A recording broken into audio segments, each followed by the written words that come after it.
Hello बच्चों, चलिए देखते हैं प्रश्नावली 10.2 की प्रश्न संख्या 4 क्या दे रखी है।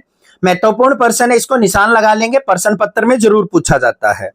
एक ढेर में 5 किताबें हैं जिनमें प्रत्येक की मोटाई 20 मिलीमीटर है तथा 5 कागज की सीटें हैं जिनमें प्रत्येक की मोटाई 0.016 मिलीमीटर है। तो इस ढेर की कुल मोटाई ज्ञात कीजिए। हमें क्या दे रखा है भाई, एक ढेर बना रखा है जिसमें 5 किताबें हैं और 5 कागज की सीटें हैं। एक किताब की मोटाई तो 20 मिलीमीटर है और एक पेज की मोटाई हमारी क्या है, 0.016 मिलीमीटर है।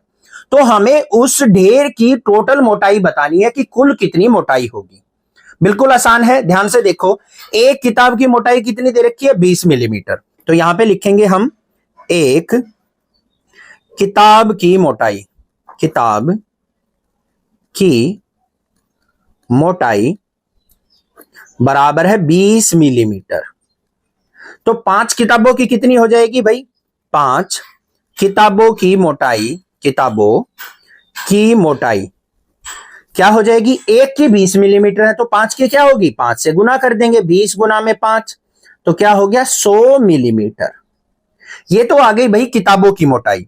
अब 5 कागज भी रखे हैं उसमें, तो यहां पे लिखेंगे एक कागज की मोटाई, एक कागज की मोटाई कितनी दे रखी है, ध्यान से देखो, 0.016 मिलीमीटर।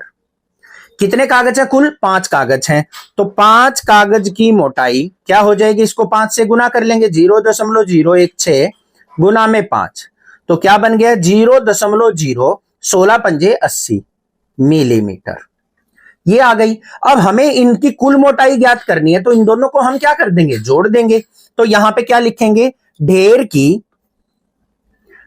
की कुल मोटाई, कुल मोटाई किसके बराबर हो जाएगी बच्चों, यहां पे 100 mm तो ये थी हमारी किताबों की और 0.080 क्या थी हमारी कागजों की। इन दोनों को हम जोड़ेंगे तो हमारे पास क्या आ जाएगा, यहां पे 100.080 mm ये आ गया।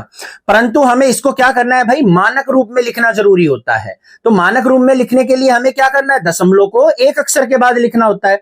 तो इस दशमलव को हम यहां लेके जाएंगे तो क्या आ जाएगा, 1.00080 गुना में कितने स्थान चले हम, 2 स्थान, तो गुना में 10 की घातांक 2।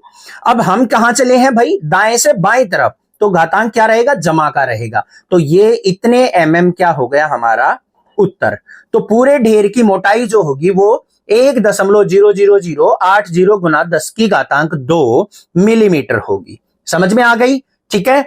आपके आंसर में यहां पे 0 ना भी हो सकता है, इसको हटा देंगे, कोई फर्क नहीं पड़ेगा, ठीक है। नहीं तो ये भी आपका उत्तर बिल्कुल 100% ठीक है। चैनल को सब्सक्राइब, वीडियो को लाइक जरूर करना। Thank you students.